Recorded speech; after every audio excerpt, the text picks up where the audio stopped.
Hello, dear students. Today you are going to study about steps in respiration. श्वसन के चरण।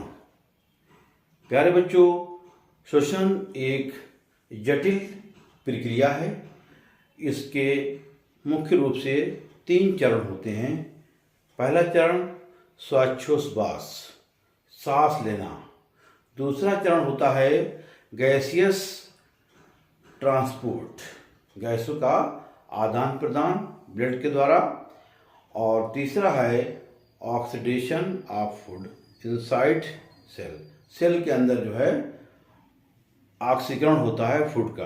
तो ये 3 स्टेप्स में श्वसन कंप्लीट होता है। Dear students, respiration is a much more complex process. It includes 3 main steps. First step, breathing.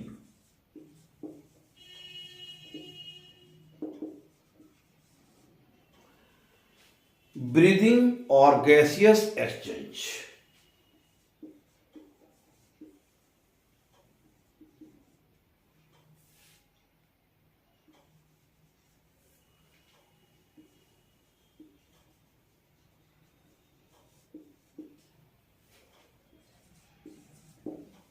Second step, gaseous transport through blood.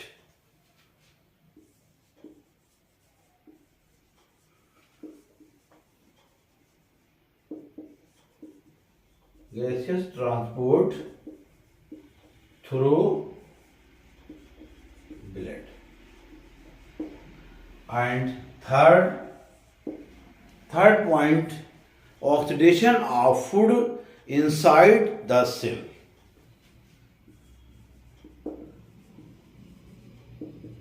Oxidation of food inside the cell. Cell के अंदर, इसको कहते हैं cellular respiration.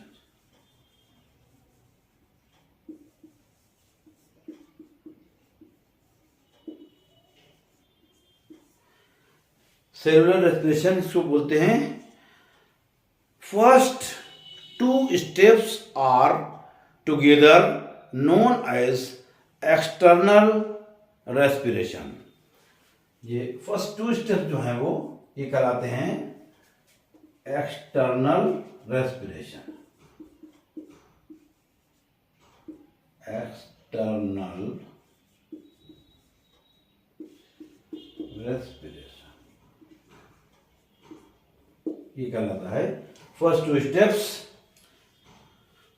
Organism are adapted to various habits and habitats, therefore breathing mechanism, exchange of gases with the surroundings in them are also variable. में अलग अलग जो है वो वेरी करती हैं breathing habits, but the mechanism of cellular respiration or internal respiration is similar in all organisms. Cellular respiration जो है वो सभी ऑर्गन में सिमिलर है और इसे कहलाता है इंटरनल। इसे हम कहेंगे इंटरनल रेस्पिरेशन।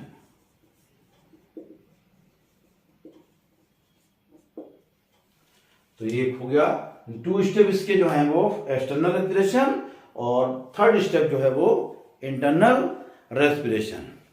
रेस्पिरेशन इस तरह से हमको इसको हम ऐसे लिख सकते हैं,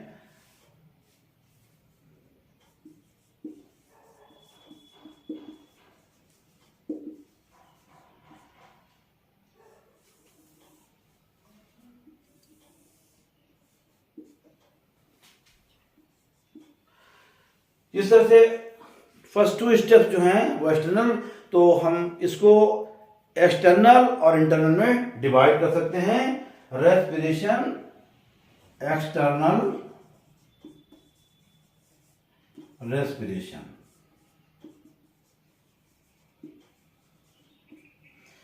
और सेकेंड इसका इंटरनल रेस्पिरेशन।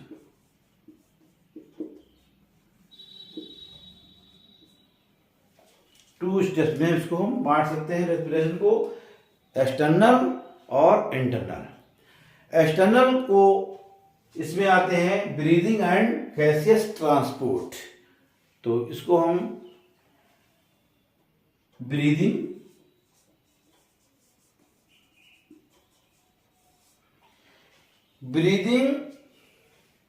और इसको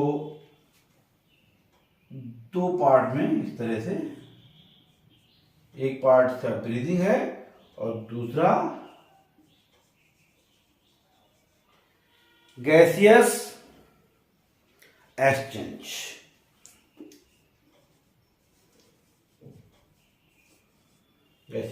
तो एक्सटर्नल, इसी तरह से इंटरनल रेस्पिरेशन, इसमें इसको हम कहते हैं सेल्यूलर रेस्पिरेशन।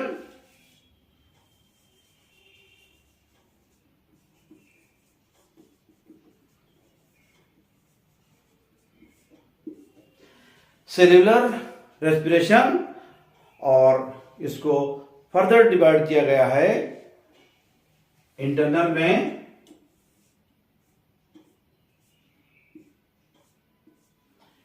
ग्लाइकोलाइसिस,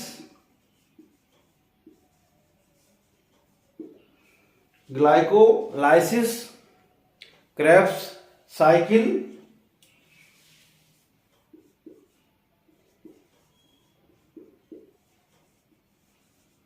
और थर्ड है इसका ETS। ये फर्मेंटेशन पे होता है, fermentation,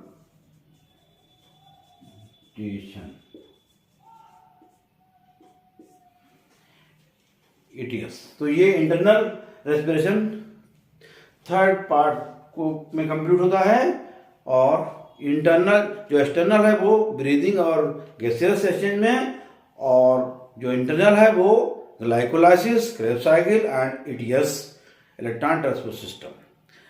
Cellular mechanism of cellular respiration is similar in all organisms. Mechanism of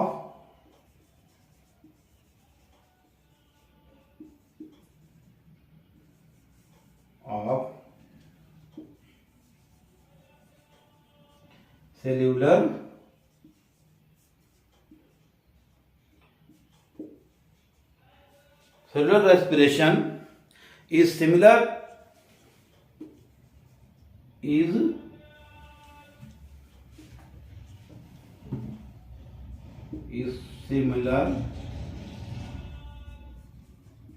in all सभी में सिमिलर होती है। Cellular respiration includes the actual oxidation breakdown of food materials inside the cell. Due to this breakdown, energy is produced. This energy is stored in the form of ATP. ये energy जो है ATP के form में ये store कर ली जाती है, form of ATP. Glucose is the most important fuel for the respiration. It is also called the respiratory substrate. Glucose क्या है? ग्लूकोज रेस्पिरेटरी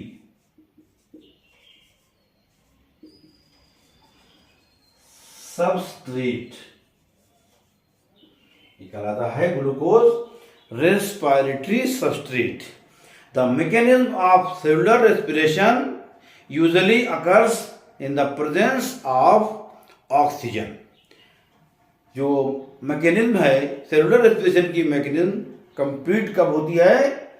ऑक्सीजन की प्रेजेंस में ये कंप्लीट होती है, in the presence of oxygen.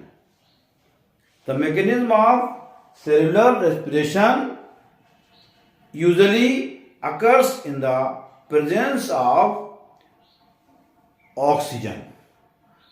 Dear students, उम्मीद है आपके समझ में ये आ गया होगा टॉपिक स्टेप्स इन रेस्पिरेशन कि श्वसन में चरण कितने चरण होते हैं. वीडियो को लाइक करें, कमेंट करें, चैनल को सब्सक्राइब करें. Thank you, take care.